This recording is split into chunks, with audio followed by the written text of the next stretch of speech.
सम्मानित साथियों, जय हिंद। आइए इस कालखंड में हम हिंदी भाषा के उन शब्दों पर प्रकाश डालते हैं जिनका उच्चारण हमारे द्वारा भूलवश या हमारे विद्यार्थियों के द्वारा गलत तरीके से किया जाता है।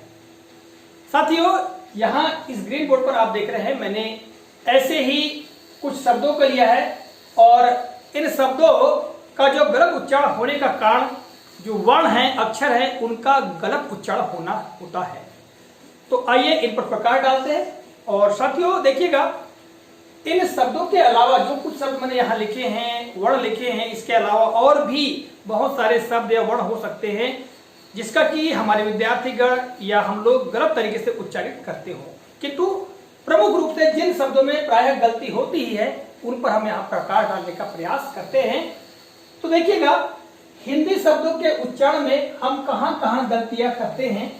तो देखिएगा, जैसे कि रेप जिसे कहते हैं, रेप अर्थात आधा र, इसके उच्चारण में कई जगह गलतियां होती हैं। देखिएगा, मैंने यहाँ सब लिखा है, इसका जब उच्चारण करेंगे तो इसका उच्चारण सही होगा ईर्ष्या, यानी ये जो रेप का उच्चारण भी होना चाहिए, ठीक है।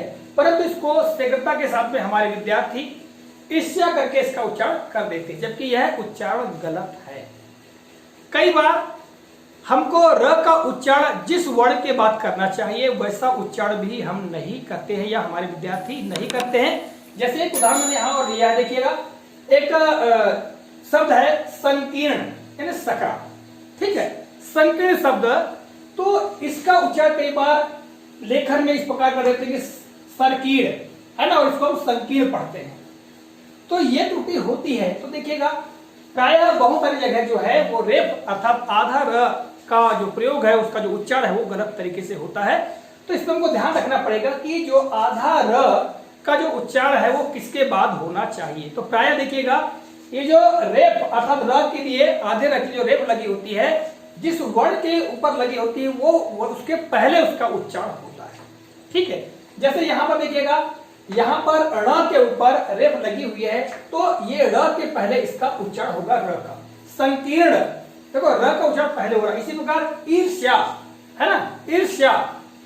तो इस तरह से प्रायः जहां में देखिए, जैसे हम बोलेंगे गर्म, तो गर्म बोलने में म के ऊपर रेप लगी हुई है, जैसे मैं लिख दूं गर्म, तो यहाँ पर म के ऊपर रेप लगी हुई है, तो ये जो रेप का यानी आधे र का जो उच्चारण होगा वो ग के बाद होगा अर्थात म के पहले होगा, यानी गर्म, यानी ऐसा कर लिखे, देखिए गर्म, यानी ये म के ऊपर रेप लगी हुई है तो इसके पूर्व ही र का उच्चारण होगा गर्म, ठीक है। इसी प्रकार धर्म, बहुत सारे शब्द है जहां पर रेप का हमको सही उच्चारण बच्चों को बताना चाहिए, हमें भी स्वयं सही उच्चारण करना चाहिए। इसके बाद बात आती साथियों रकार के उच्चारण में। देखिए, रकार अर्थात पूरा र, जब हम र के पहले किसी आधे वर्ण का प्रयोग करते हैं तब र को लिखने का जो तरीका है वो बदल जाता है, जिसे कि हम क्या कहते हैं, रकार कहते हैं, ठीक है। जैसे हम मान लो यहां पर लिखेंगे इस प्रकार से क्रम, तो क्रम में आप देखिएगा यहां पर पूरा र है, ठीक है, ये र, और इसके पूर्व में आधा क आया है, ठीक है। इस प्रकार ये इसका हम विश्लेषण करके इस प्रकार लिख सकते हैं क्रम। तो यहां पर जो पूरा र है, यानी यहां पूरा र है और इसके पहले आधा वर्ण आया है, ठीक है। तो इसमें भी कई जगह त्रुटि होती है, ऐसे कुछ शब्द है जहां पर विद्यार्थी या हमारे द्वारा गलती हो जाती है। जैसे उदाहरण देखिए, यहाँ पर सही शब्द क्या है, स्रोत, ठीक है, अर्थात जो साधन हो या जो कुछ भी कोई वस्तु या कोई पदार्थ हमको प्राप्त होने का साधन हो उसको हम स्रोत कहते हैं, उसको लिखते इस प्रकार से स्रोत। किंतु कुछ विद्यार्थी या कुछ साथी लोग इस प्रकार लिखते हैं, ठीक है, और इसका उच्चारण स्रोत करते हैं, जबकि ये क्या होगा, स्त्रोत, स्त्रोत होगा इसका उच्चारण, है ना। तो ये वाला गलत है, ये वाला सही होगा। तो कई जगह हम रकार के प्रयोग में या जो उसके जो उच्चारण में है उसमें त्रुटियां कर देते हैं, जैसा कि मैंने आपको भी बताया। इसी प्रकार बहुत सारी जगह है जहां हम रकार का प्रयोग करते हैं और बच्चों को भी समझाते हैं। आगे देखते हैं हम री के उच्चारण में। री के उच्चारण में अक्सर त्रुटियां हमारे द्वारा होती ही है। देखिएगा यहाँ कुछ शब्द मैं लिखे हैं, जैसे इसका उच्चारण क्या होगा, दृष्टि, परंतु हम उसका उच्चारण क्या करते हैं, दृष्टि। इस तरह है, ये क्या लिखा हुआ है, पृथ्वी, किंतु हम सामान्यतः बोलचाल में क्या बोल देते हैं, पृथ्वी, है ना। बहुत सारी जगह इसी प्रकार होता है, ठीक। यहां पर ये दृष्टि बोलना चाहिए, दृष्टि, और हम इसका उच्चारण करते हैं दृष्टि। पृथ्वी उच्चारण करते हैं पृथ्वी। तो ये जो है गलत है, यहां पर हम क्या करते हैं, सीधे सीधे रकार का प्रयोग करेंगे, जबकि यहां पर प में री की मात्रा का प्रयोग हुआ है। ये जो री है, इसकी जो मात्रा ये वाली, इसका प्रयोग यहां पर हुआ है, और हम उच्चारण कैसा करते हैं, इस प्रकार से करते हैं, ठीक है। तो यहां पर भी हमको सुधार करने की आवश्यकता होगी, हमको बताना होगा कि इसका उच्चारण क्या है। यदि हम अपने मुख से सही उच्चारण करेंगे तो निश्चित ही हमारे विद्यार्थी भी सही उच्चारण सीखेंगे। आगे चलते हैं, देखिएगा ये जो वर्ण है संयुक्त वर्ण, इसका सही उच्चारण है ज्ञा, और इसका हम उच्चारण क्या करते हैं, ज्ञा। जैसे विज्ञान बोलते हैं, जबकि वो क्या है, विज्ञान है ना। ज्ञान है, हम बोलते हैं ज्ञान। यहां पर भी हम इसका गलत उच्चारण करते हैं। जैसे यहां पर ये विज्ञान है, हम क्या करते हैं, इसका उच्चारण विज्ञान। इस तरह ज्ञानी शब्द है, ज्ञानी, तो हम बोलते हैं ज्ञानी। इस प्रकार यदि हम लिखेंगे ज्ञानी, तो हम क्या करते हैं, इसका उच्चारण इस प्रकार से करते हैं, ज्ञानी। तो यहां पर भी हमको ध्यान रखना पड़ेगा, ये ज्ञा होता है, ठीक है। अब इसके बाद बात आती साथियों, यहां पर ये भी संयुक्त वर्ण है क्ष, क्ष, ठीक है। इसका जो उच्चारण है वो भी गलत तरीके से होता है। जैसे एक शब्द है हमारे लिखा है कक्षा, ये सही उच्चारण क्या है, कक्षा, किंतु उसका उच्चारण क्या करते हैं, कक्षा। यहां पर भी हमारे द्वारा गलत उच्चारण होने की वजह से हमारे विद्यार्थी भी वैसा ही सीख जाते हैं। तो इसका सही उच्चारण क्या होगा, कक्षा, ठीक है। अब आगे देखते हैं, यहां पर यह है अनुनासिक, ठीक है। अनुनासिक उच्चारण में दोष होता है। जैसे यहां पर देखिए, ये है क्या लिखा है हमें, आंख, आंख। जब इसका उच्चारण करते हैं तो वायु जो है मुख द्वार के साथ साथ नासों द्वार से भी बाहर निकलती है ना।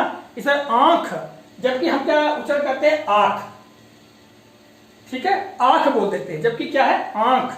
इस तरह यहां पर खूंटी, हम क्या बोलते हैं, खूंटी। तो यहां पर भी उच्चारण में दोष हो जाता है, इसलिए यदि हम सही उच्चारण करेंगे तो निश्चित ही हमारे विद्यार्थी भी सही उच्चारण सीखेंगे, और हमारा जो भाषा उच्चारण जो है वो उसमें सुधार आएगा। आगे देखते हैं साथियों, यहां पर स, श और एक श, ये तीन तरह के स है, इनके उच्चारण में भी काफी दोष देखने को मिलता है।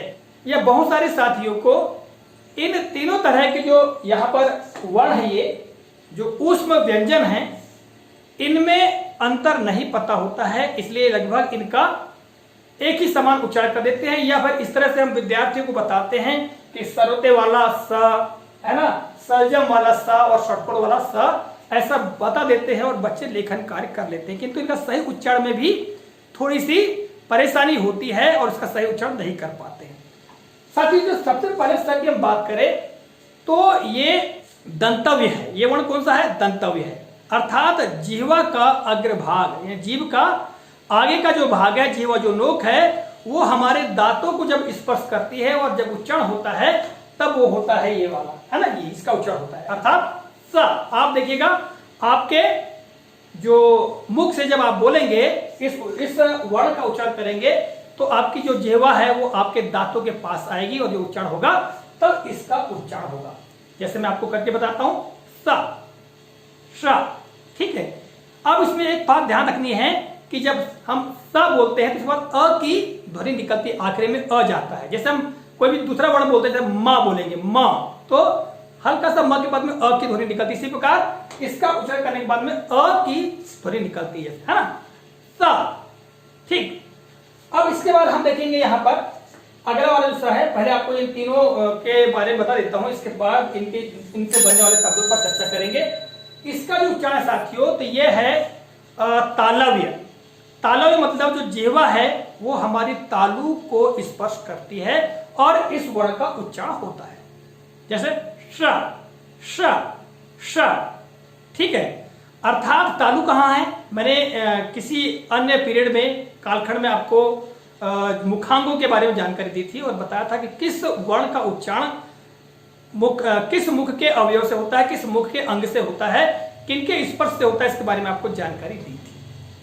तालु जो होती है, ये जो हमारा ऊपरी दांत के बाद जो मसूड़े होते हैं, मसूड़े अर्थात इस मसूड़े को हम वर्त कहते हैं, वर्त के ऊपर और जो भाग है वो कहलाता है तालु।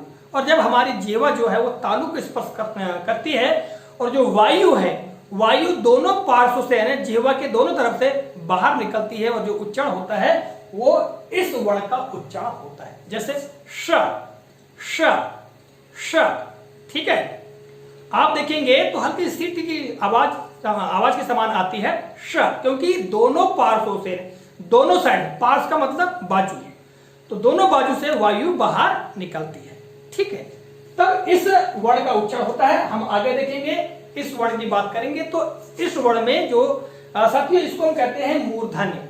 मूर्धा कहाँ होती है? तालु के ऊपर। ठीक है, जो ऊपर गहरा वाला भाग होता है उसको हम मूर्धा कहते हैं। ठीक है, तो जब हमारे मुख में जो जिह्वा है वो मूर्धा को स्पर्श करती है और वायु दोनों पार्श्व से बाहर निकलती है और इसका जो उच्चारण का काल थोड़ा दीर्घ होता है, यानी इस वर्ण से ज्यादा दीर्घ होता है, तब इस वर्ण का उच्चारण होता है, जैसे श, यानी जो जिह्वा नोक है वो थोड़ी सी पलट करके हमारी मूर्धा को स्पर्श करती है। ठीक है, श। ठीक, इन दोनों में आपको ज्यादा अंतर स्पष्ट नहीं होगा, किंतु आपको यह ध्यान रखना है कि जब तालु को हमारी जिह्वा नोक स्पर्श करे और दोनों पार्श्वों से वायु बाहर निकले, तब इस स्वर का उच्चारण होगा श। और जब हमारी जिह्वा नोक मूर्धा हुए यानी तालु के और भी ऊपर थोड़ा सा पलट करके जब जिह्वा नोक स्पर्श करे और वायु दोनों पार्श्व से बाहर निकल जाए, तब इस वर्ण का उच्चारण होता है श। ठीक है, तो साथियों ये मैंने आपको करके बताया। इसके बाद हम बात करते हैं इनसे बनने वाले शब्द। जैसे देखिएगा यहां पर मैंने लिखा है समझ, समझ। ठीक है, तो इस जो वर्ण का उच्चारण यानी को मिला के आपकी जो जिह्वा नोक है उच्चारण करते समय दांतों को स्पर्श करनी चाहिए। कुल मिला के हम देखें तो जो नीचे के दांत हैं उससे प्रायः हमारी जिह्वा स्पर्श होती है। समझ, समझ। ठीक है, अब इसका उच्चारण क्या होता है? हम क्या कर देते हैं? समझ, यानी हम या तो इस वर्ण का उच्चारण कर लेते हैं या इस वर्ण का उच्चारण कर लेते हैं, है ना? तो ये उच्चारण गलत होता है। अब हम इसके लिए देखते हैं तो साथियों जैसे यहां पर लिखा है शहर, शहर। ठीक है, तो हम लोग प्रायः बोलचाल में किस प्रकार का उच्चारण करते हैं? शहर, शहर, ऐसा उच्चारण कर देते हैं। जबकि हमको उच्चारण कैसे करना चाहिए? यानी हमारी जो जिह्वा नोक है वो तालु को स्पर्श होनी चाहिए। ठीक है, शहर, शहर। ठीक, इस प्रकार से।